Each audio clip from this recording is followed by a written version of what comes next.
Hello and welcome to the Everything is Black and White podcast. It is the penultimate match preview with me, Andrew Musgrove, and John Gibson. Newcastle head down to Old Trafford on Wednesday night in what is a huge game for the race to European qualification. John, welcome back to the podcast. You well? Yes, I'm good. I'm good on tender hooks because we're at the sticky end of the lollipop now, but I'm good.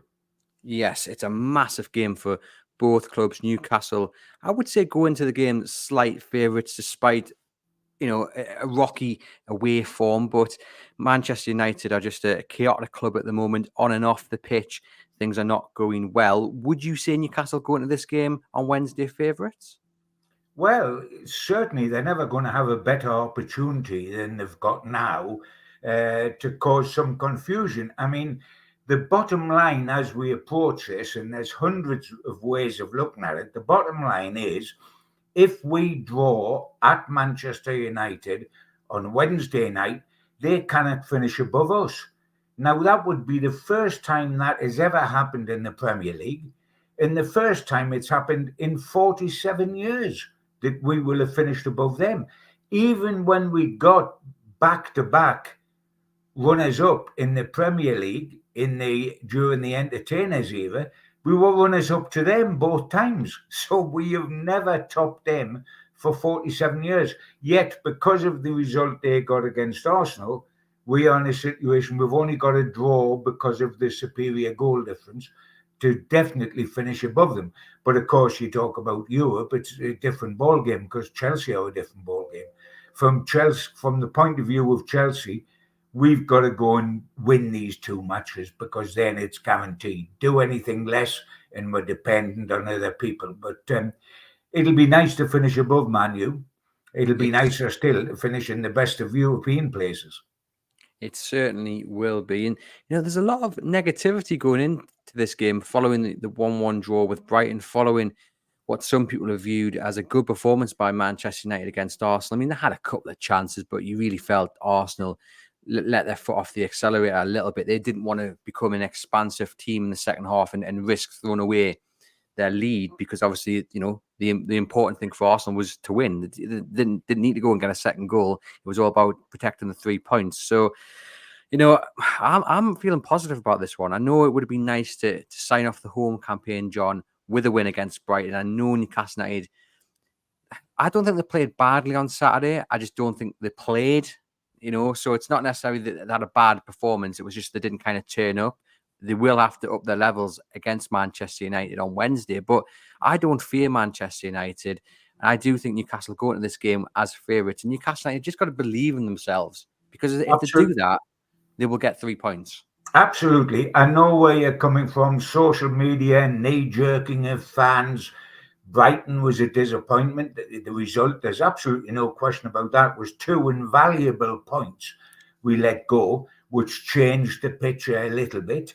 But we still go into the game with a record of 5 wins, 2 draws, and only 1 defeat in our last 8 games. That's pretty decent form. Um, and yes, people were saying, oh, didn't Manchester United do better against Arsenal? First of all, they lost. And it only looked as if they did better because they were absolutely chaotic the match before when they played Crystal Palace. But I mean, just to redress the balance and put Manchester United, Andrew, in the context of what they are all about, they are awful. Ten Hag is beating record after record. The only trouble is they're the negative records, not the plus records. I mean, consider this. This is fact, not opinion. They've let in 82 goals in all competitions this season, the worst since 1971 for Man U. They've had 14 league defeats, the most they've ever had in a Premier League season. They've had 9 home defeats. That's never happened in their history. They've conceded 23 goals in the last 10 games and failed to keep a clean sheet. And by the way, they need 4 points from the next 6 to avoid equaling their worst ever record, fewest points in a season. So, I mean, That, by Manchester United standards, by the historic standards of their history, by the richest club in the world, etc., etc., they have an awful set of figures. Now, if we are ever going to have any chance of winning at Man U, this is going to be it.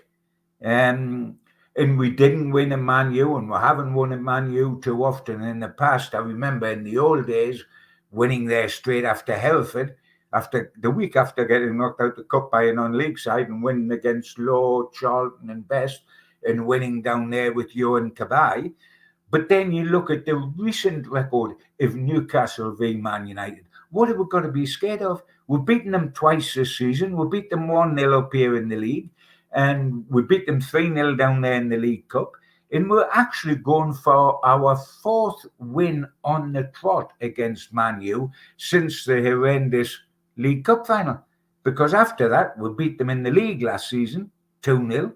And we've beaten them twice this season. So there is nothing to be afraid of bar fear. The only thing to be afraid of is the name put on the tin. The name says Manchester United. Oh, dear me. They always finish above us. They always do this. That's the only thing to be afraid of, is the name on the tin. Yeah, 100% agree. And fear is just a 4-letter word, John. So there is nothing to fear when it comes to Manchester United. And what I look at when I look at both sides, and we say it quite often, but I think it will really matter on Wednesday, is the unity. Both have got United at the end of their name, but there's only one squad, only one team that really looks like a squad and looks like a team, and that's the Newcastle team. Manchester United have got a team of individuals. They've got characters, but the one man that constantly pulls them through the muck to a win is Bruno Fernandes, and he looks like he'll be missing on Wednesday, which is I'm hoping he'll be missing. I really am hoping he'll be missing, because he's probably the only one you actually really fear. Every time I see him get the ball, I think he's gonna do something here. It's just Newcastle's luck, but the rest of the team, I'm not too worried about. And their injuries, John, really play into Newcastle's hands. I mean, if it's Johnny Evans and Casemiro at the back again, and I did see after the Crystal Palace game that there's no way he can start the same two again, and he did do against Arsenal. Well, actually, what I was going to say, John, if it is Casemiro and Evans at the back, we can rub our hands with glee. But being Newcastle United and having bad luck with injuries themselves, they might not have Wilson or Isak to play there. So let's start with that point: the fact that Newcastle might have to start Anthony Gordon up front. Well, I don't want to really consider that if I can help it, Andrew, because that would impact on Newcastle United massively and on what the result might be. And I might say immediately, by the way, that is no slur on Anthony Gordon, because I think he is justifiably Newcastle United's Player of the Year. That's how much I rate Anthony Gordon. But he's not a centre forward. And he has scored double-figure goals this season, which is, by his standards, his best season ever. But he's not a natural goal scorer in the way Isak and Wilson is. And therefore, you're right, while we are hoping they play the same two centre-halves, and surely they can't do that again, for goodness sake. They've got to try something else than that. But please don't bother. We have got to get the centre-forward situation solved. And the worry is that Wilson wasn't available against Brighton, and Isak was definitely under the weather. I thought he looked a shadow of his usual self until he was subbed in that game. And this brings me back, and I don't want to labour the point too strongly, but this brings me back to, I'm sorry, we cannot go into next season relying on the same format as we have now. In a game where we wanted to win against Brighton because the 3 points were crucial, we dropped 2. Heaven forbid they're costly at the end of the season, Andrew, but they could be. And why did we drop 2? Because Isak was unwell, was under the weather. And when we brought him off in the last half hour, we had 9 subs on the bench, but not a centre-forward. We played without a centre-forward for the last half hour of a game we desperately needed to win. And I'm sorry, I don't care whether Wilson's injury was Wilson missing, was his hamstring, was something in his chest, was a cold, was a cough medicine he's having. I don't care what it is. The lad just isn't available often enough, and that is horrendous. Yes, he's terrific. Yes, he's a good goal scorer. He spent the full week bulling up how he was going to get into the Euros this summer, and then he can't play 3 games on the trot. I mean, that was a savage blow on Saturday, accentuated by the fact that Isak wasn't well. I mean, we effectively went into that Brighton game without 100% centre forward on the club's books. Was it any surprise we just drew 1-1 in that case? And now we don't know what's going to be available. Now, if it was a sniffle that Wilson had, and nothing's been explained, by the way, in any sort of detail, if it was a sniffle he had, and if it was a sniffle that Isak had, they can both be 100% on Wednesday. But is it? And what is it? And in any case, haven't we been warned? This can't continue. We've got to try to get through. It didn't help us get 3 points on Saturday, having 2 centre forwards in that condition, no doubt about it. And now we're worried about whether either of them or both of them will be available at Man U. Because if both available and fully fit, we've got a great chance. If both are missing, our chance is hugely reduced. Well, let's read to our viewers and listeners what Eddie Howe had to say about Isak and Wilson. So he's held his press conference today, which is Tuesday morning, and he said on Isak, he wasn't feeling 100%. We knew on Friday that he was slightly under the weather. He hadn't trained on Monday, so they were waiting to see whether he'd be available to train today. And Callum Wilson is in a similar bracket. He said he hadn't seen Callum Wilson and was waiting to see what he'd be like today. I mean, I've got to be honest, John. I think Isak will be available for Wednesday. I think Howe's keeping his cards close to his chest. He's maybe trying to plant the seed for Man United's preparation that Isak won't be there, but I think he'll be there. He may also be telling the truth, of course. And he might be, but how many times have we sat here and gone, oh, we're missing this player, and then all of a sudden he's starting on the team sheet? And how often have we gone into a game thinking we're firing on all cylinders, and we suddenly find Wilson isn't even in the squad? And so you're never told the way it is. And I can understand why Eddie does that to a certain extent. There's other days when it irritates me to death, because I think, for goodness sake, the public have a right to know what's happening with their own team. But of course, it means Manchester United know. You know what worries me about what has been said there by Eddie at his press conference today, which has left both of them up in the air? I, like you, think one of them will definitely be there, and it will possibly be Isak. But there's a big difference between being there and being 100%. And what we needed at Old Trafford is him to be 100%. Isak was there on Saturday, but he was only there in body. He wasn't there in spirit. I mean, have you ever seen him look so lackluster as he looked on Saturday? He looked a nobody, and he is a somebody. So, I am not worried about whether they're going to be there. When I get the team sheet and Isak's on it, I'm not going to go, oh, goody.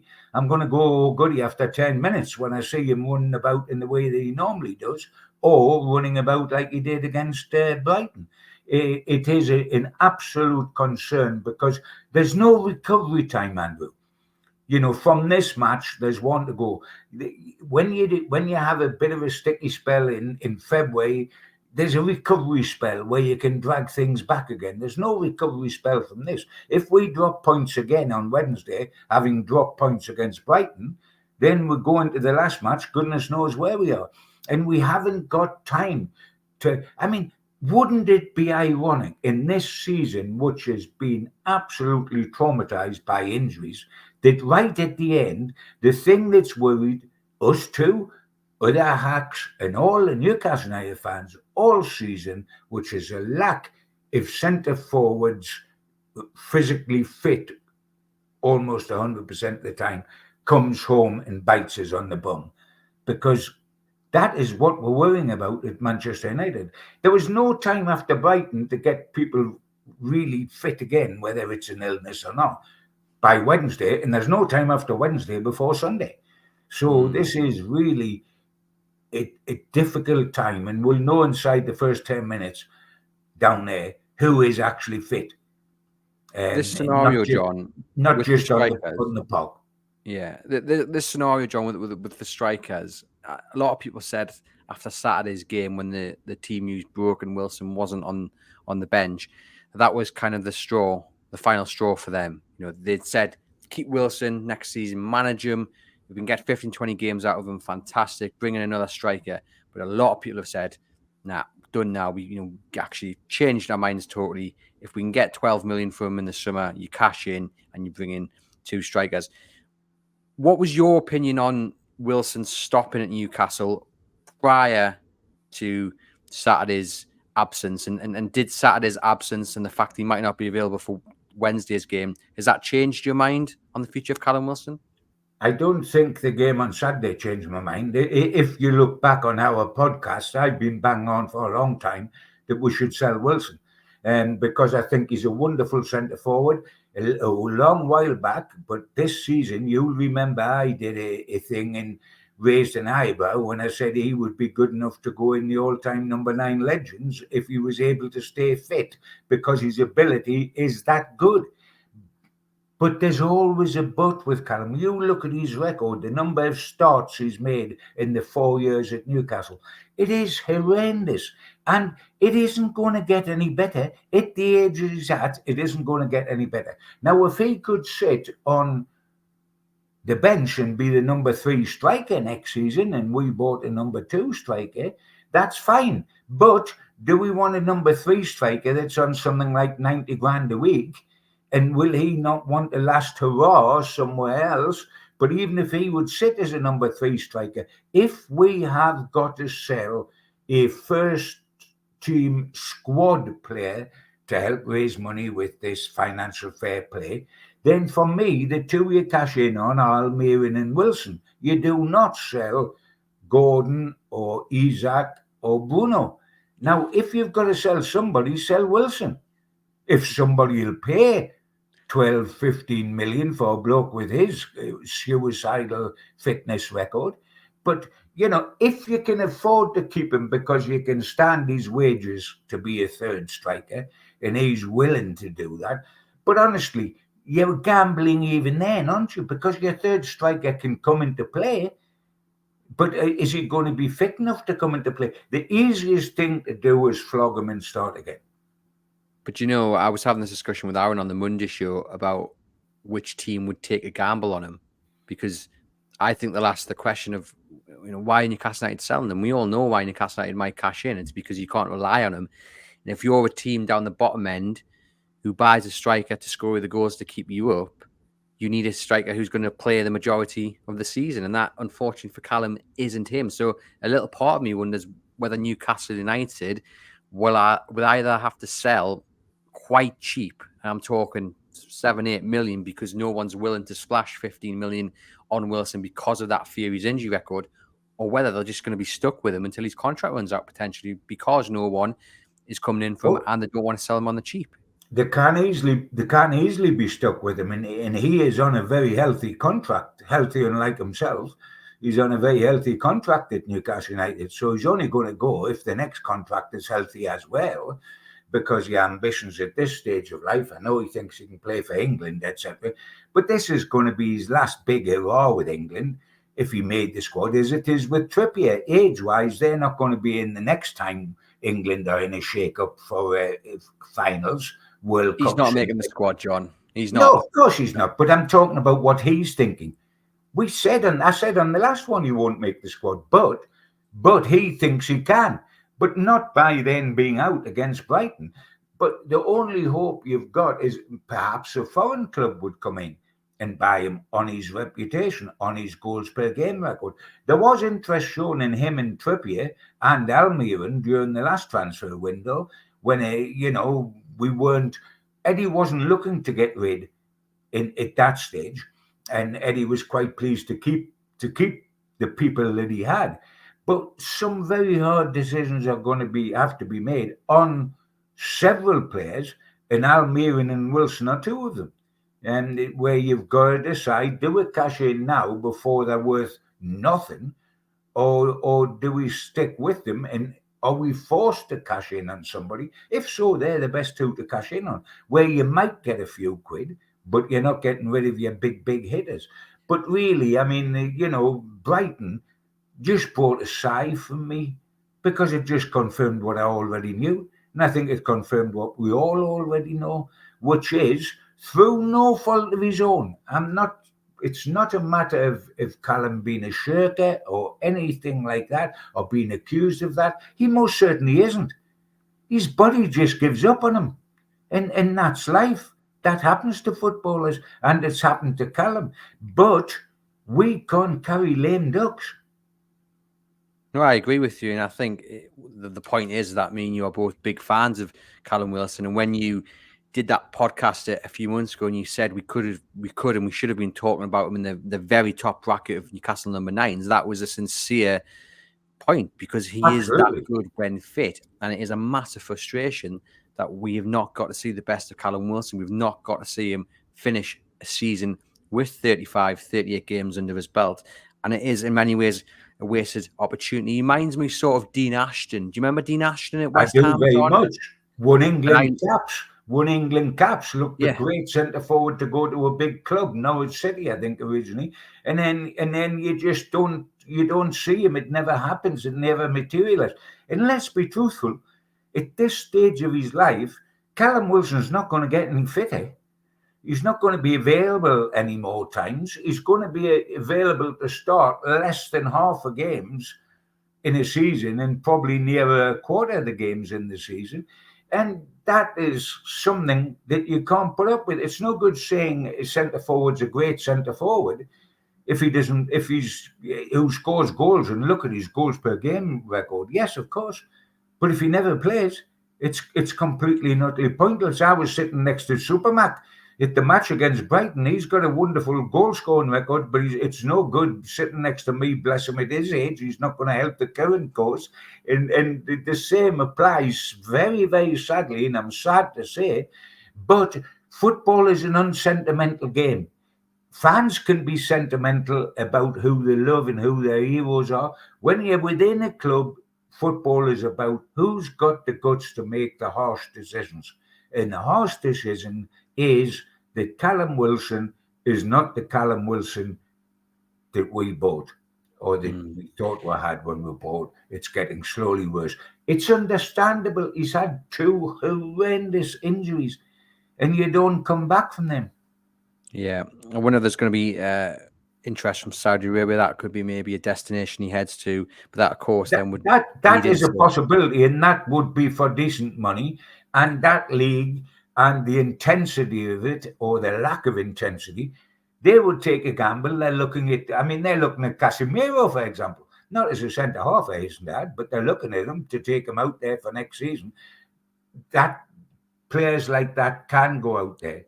And they will take a risk because they've got pots of gold. And that could be a destination which is good for him and good for us. And just that comparison to Dean Ashton, I've just got up Dean Ashton's stats there. And, he had 2 seasons at West Ham where he played 0 games.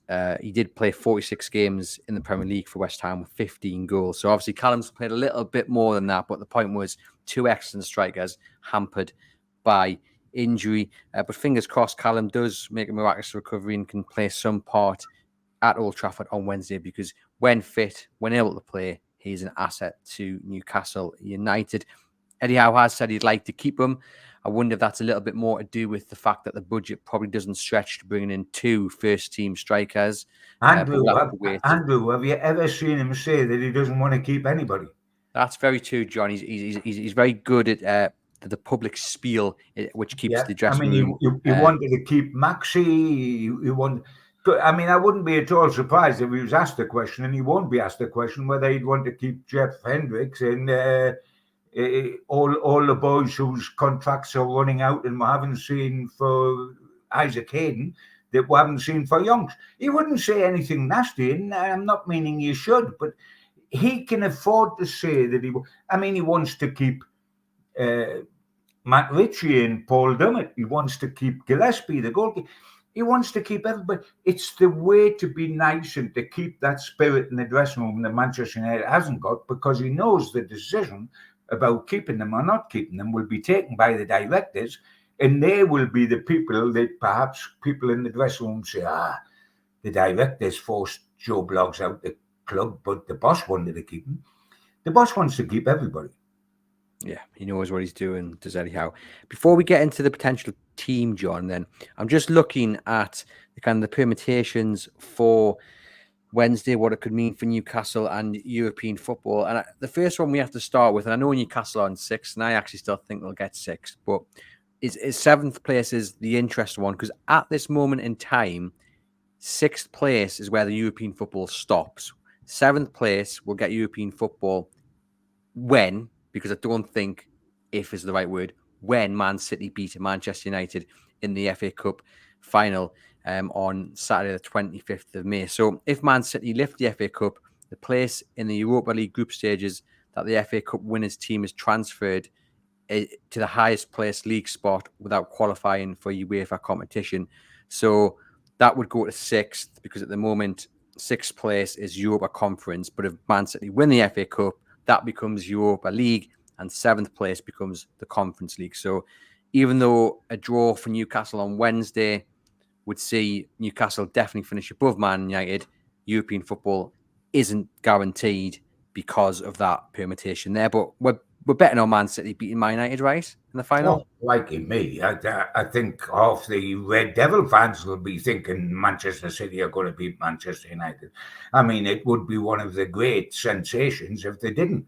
Now, the only uneasy feeling I can give you, Andrew, is to say that if you look at the FA Cup final records, not that long ago, Wigan Athletic beat Man City in the FA Cup final.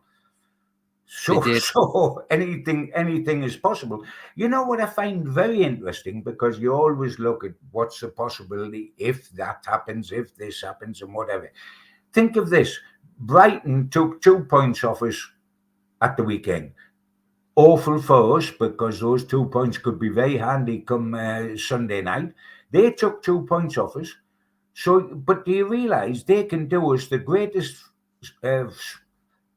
uh, the greatest help that we could have, because their final 2 games are at home to Chelsea and at home to Manchester United. That's the final 2 games.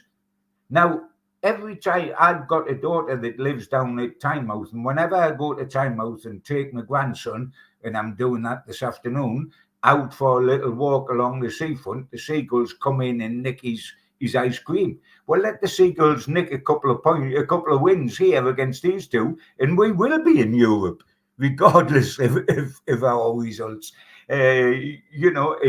Things can change.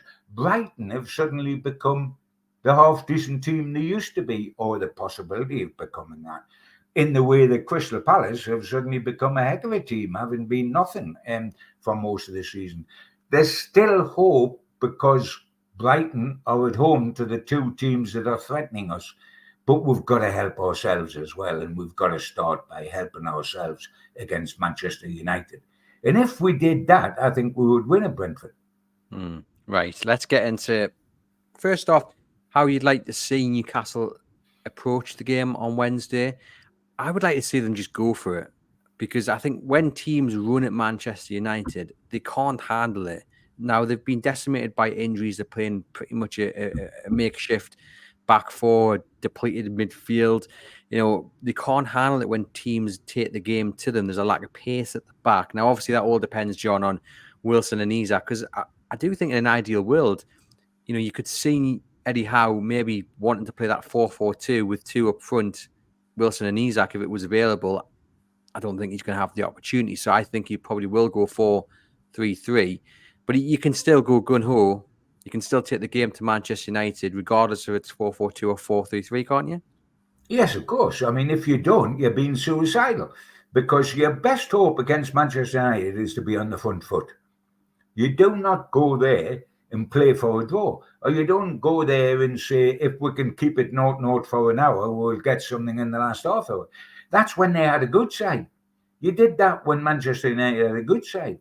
The side they've got now, you attack them. They've had 9 home defeats this season. They've never had that in their history.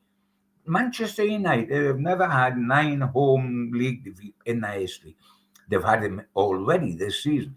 You look at their back, You look at the lack of pace in the side, you've got to attack them.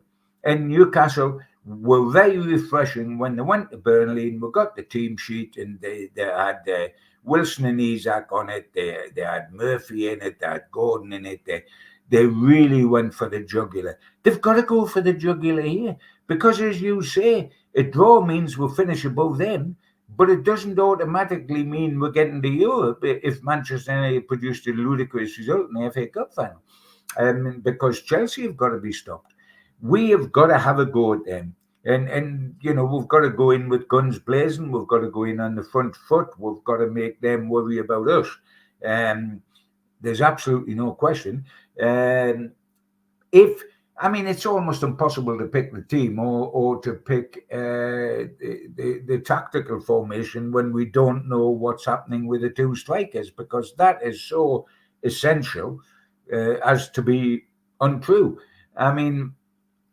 Things bother me, little things bother me. I've looked very closely at Emil Kraft recently. He's bothering me at the moment. He is certainly not Schar, and he lacks pace, and players can outwit him. And what he does is he stands right up against the referee and pushes players in the back with two hands. Pushes the centre forward in the back with two hands. Crikey me, you don't do that in the school play yard at 10 o'clock in the morning when you have a break. And he was doing that repeatedly on Saturday. He's honest, he's good, but he knows his limitations. He knows he can get spun, and so he lays hands on.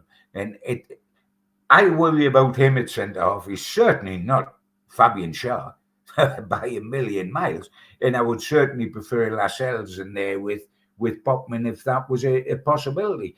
I worry that he may get a little bit exploited in a situation because we worry about various things happening. There's all sorts of decisions for the boss to make. Does he bring Trippier in instead of Livramento? Does he bring Joe Linton into the midfield? Does he stick with Anderson? Does he bring Pope in goal? What's the position with the two centre forwards? There's huge decisions to be made. Yeah, well, we'll start with the goalkeeper. So Eddie Howe, of course, was asked about Nick Pope today, and he did say there was a decision to be made on Nick Pope. For me, John, if he's fit enough to be on the bench, then I think you start him against Manchester United. I'll just read the full quote out. He said, Nick has come back from a serious injury, a big problem to a big area of the body for a goalkeeper. He's still been getting his rhythm back from the training work he's been doing. I am really pleased with how he's looked. He's continued to improve through training. Every game I have a decision to make, and that will be another one. I think he starts on Wednesday. I think he's back between the sticks. Well, neither we know because we don't see him every day. And with a goalkeeper that's got an injury to a shoulder, you just don't know. What we do know is that if he's 100% and Dubrovka's 100%, it's a no-brainer. You start with Pope. We don't know what stage Pope's at every day. We don't know if he's going down gingerly to the ball struck round his ankles or whether he's going down a full pelt and he's great about it.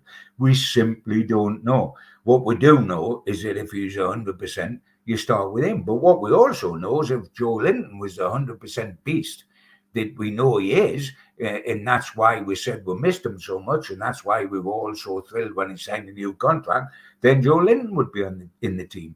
But is he 100% beast? Or does the manager think he is? Does he start Trippier, who's played most of the season and certainly all last, as our captain on the field because Lascelles hasn't played a lot and is being lauded as our great signing, the first we made, and set a huge example and has a huge influence in the dressing room. And then you look at Livramento, who looks a wonderful, wonderful player. I didn't think he had his best game against Brighton, but one or two of them didn't. So there's major decisions to be made, and only the man that is actually seeing them for 2.5 hours every day on the training ground before we go down there is in a position to know that. He's the only one that knows what happens with the two centre forwards, that knows whether Pope is 100% confident in his own mind about his shoulder. Because if he isn't, if he's only 80% confident, he's no good to you. The same as if Isak's only 80% bubbly because he feels ill, like on Saturday, he's of little use to you. These major decisions have got to be taken by observations that have happened in training, but the big ones. But we know what we would do if everybody was 100% on Blob. We would start. Well, I wouldn't. I think you would. We would start with Pope. We'd play Joe Linton. We would play both for centre forwards. But will we have that luxury? Yeah. I think Nick Pope will start.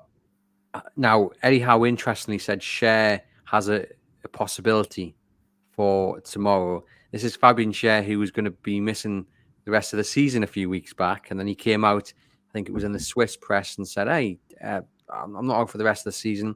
Eddie Howe said he's doing really well. He's making good progress on this hamstring injury, so I think he'll start centre back against Manchester United. I think Fabian Schar will be back. I've just said what I've said about Kraft.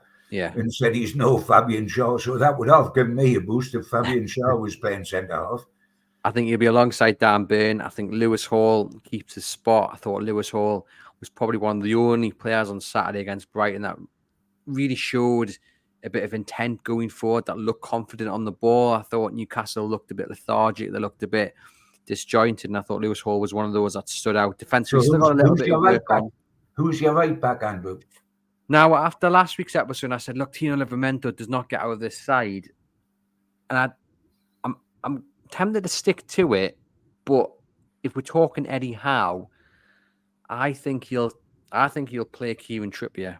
I think he'll start Trippier against Manchester United. I think also that experience might come in and it might help you. If you watched him on Saturday while he was warming up, he was kind of a second manager, kind of a second assistant. He was warming up, but he was pulling Elliot Arneson into position. He was telling them where to be at one point. And I think that experience on the touchline is invaluable. But I think when he's playing, that really could help in the theatre of dreams, as it's so called, or the theatre of nightmares with that waterfall, John.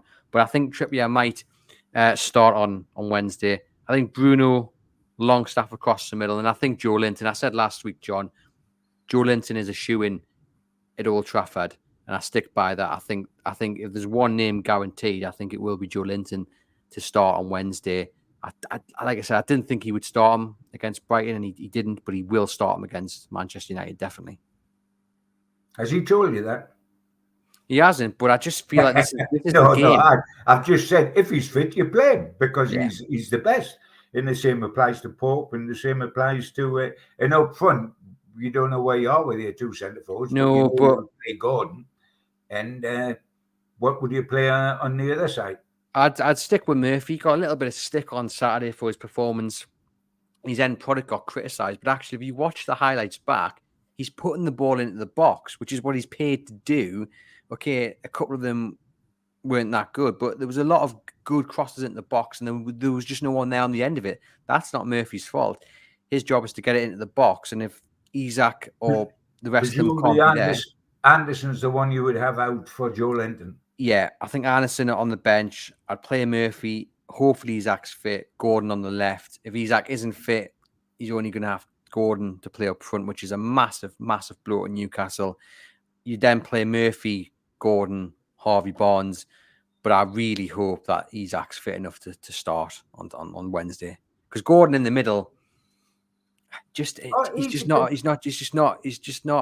It's not his position. He's not a natural goal scorer, and it means you haven't got Isak. He scored 23 goals this season, which hasn't happened for 20 years since Alan Shearer. So it's a no-brainer that we need Isak. But what is also a no-brainer is we need Isak as Isak. We don't need Isak as against Brighton because he was a pale shadow of the player we know he is against Brighton because he wasn't up to scratch. So the two biggest decisions, first and foremost, and we've just talked about all the decisions that have to be made, the biggest ones are Wilson and Isak. Yeah, without question. So it's going to be interesting to see that lineup. I think whatever the team he plays, minus the forward department, if Wilson and Isak aren't available, he's going to have options on the bench, which is going to be key. So if Joe Linton does come in, he's going to have Elliot Arneson on the bench. He's going to have Almiron. He's going to have Harvey Barnes. Players who can change a game. Okay, it didn't work like that on Saturday, but Harvey Barnes should have scored. Harvey Barnes should have scored the winner. I'm not sure what he was doing, putting the ball over from 6 or 7 yards. He was So, disappointing, wasn't he? I thought he was disappointing when he come on. He missed 2 good chances. do you know if you describe the game against Brighton as a little bit lethargic, as I have done earlier in the show, I think you just look at Harvey Barnes' demeanour. I think the way Harvey Barnes looked as he came off the bench, that kind of summed the game up for me. It just looked a little bit meh, like a little bit but hopefully, whatever was wrong, that's out of the system. It's out of all the player system. You know, we didn't pick up the win because Harvey Barnes. We didn't pick up the win because everyone just didn't click. We need them to click against Manchester United on Wednesday. Now, I don't know about you, John, but I felt there was an expectation on Saturday to beat Brighton. You know, sun was shining, war flags brilliant, Brighton terrible form, Newcastle brilliant at home. There was an expectation for them to beat Brighton. It didn't happen. And I asked Aaron this as well on Monday. Do you think there was a bit of nerves on Saturday against Brighton? Do you think they maybe felt the expectation and that got the better of them? I hope not, because then they would be feeling nerves of Manchester United, because there's even more in the Manchester United game now, because we only got 1 point against Brighton instead of 3. That has heaped even more pressure. It's now or never Manchester United, because you got 1 game left after it. So I hope they didn't feel the nerves. It is more than possible. I think there was several minor factors which, when you put them all together, resulted in the performance we got. The first, it was excruciatingly hot. And Newcastle are a running team and a pressing team, and to do it in the heat, I mean, that game looked what it actually was. An end-of-season game played on a scorching afternoon, and we just knocked the ball about. Unfortunately, there was that much more at stake for Newcastle United, but it looked like that. And we played like that. We're a high-pressing team. We're a team on the hoof. We're a team of runners. Pace is what we're all about. Those conditions didn't help that, and I think that showed. But above all, we didn't have a cutting edge through the middle. Isak was way, way, way off, and Wilson couldn't even be found. You could find a Dodo or Shergar before you could find Wilson. And we suffered because of that. We didn't have a cutting edge at centre forward. We had a 23-goal man on the pitch. We didn't look like one, because and it wasn't his fault. He obviously felt absolutely horrendous, and under normal circumstances, he probably wouldn't have played if Wilson had been 100%. But so, we didn't have a cutting edge. There was expectation in the crowd. The conditions did not suit the type of game we love to play. And they're not bad. And they could play with a little bit of freedom, because they weren't going down, they weren't going up. They could play with a little bit of freedom. And once you get ahead in that situation when you're Brighton, then you're in much more control of the situation than when it's 0-0. But we've got to look for it being very different. And we'll only know how different it is 10 minutes into the game down there. The team sheet won't with Isak at centre forward, won't tell us everything we want to know, because he could be as lethargic as he was last week. Yeah, we'll wait and see. Just before I get your result prediction, John, will Eddie Howe maybe be having a little word in the dressing room 5 minutes before they go out and say, look, let's show Dan Ashworth what he's missing. Go on, give them a bit of a battering, lads. Well, I don't think Dan Ashworth will even come into the thinking. I think he's yesterday's man, and he's going to make any difference.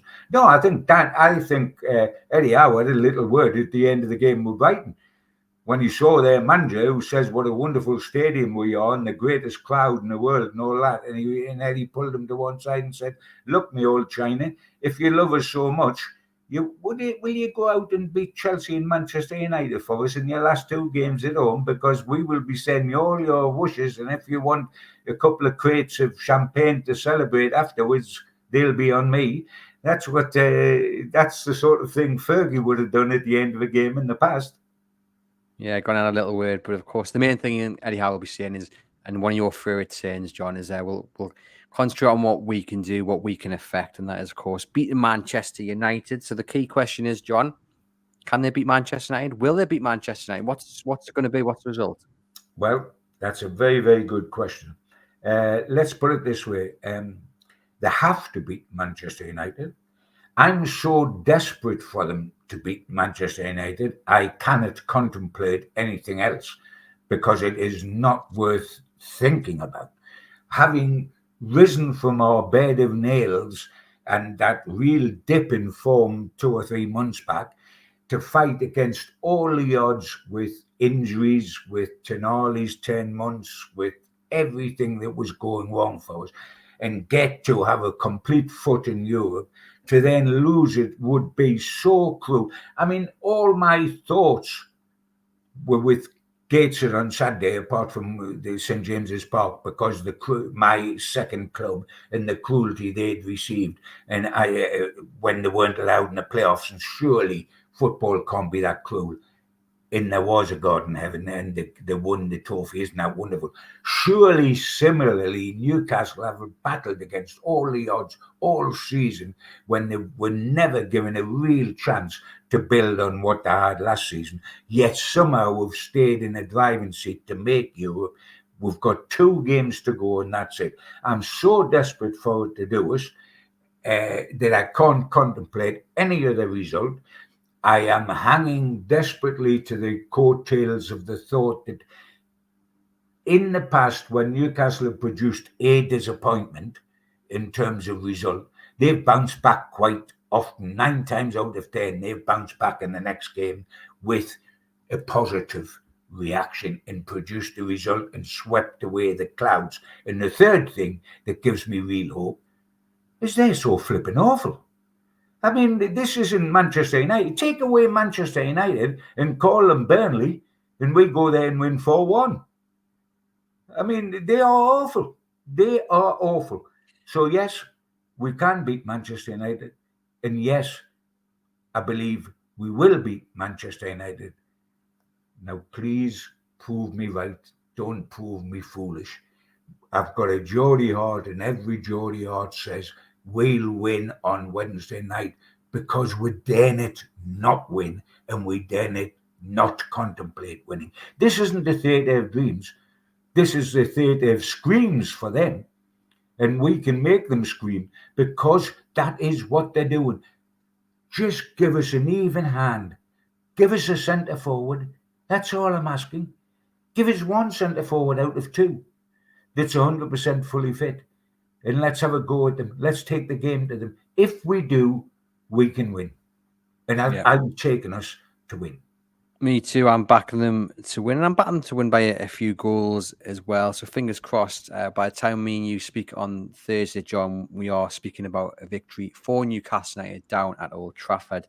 If you're heading down, take your raincoat because it's forecast to rain on Wednesday night. And I'll be honest, I'm not sure where the away fans sit, but let's hope they fix that roof, and let's hope they fix the leak in the away dressing room as well, because the water was coming down through the tiles. But hopefully, it's not the rain that's falling come full time at Old Trafford. It's the tears of those Man United players and manager. From myself and John, we'll see you guys next week.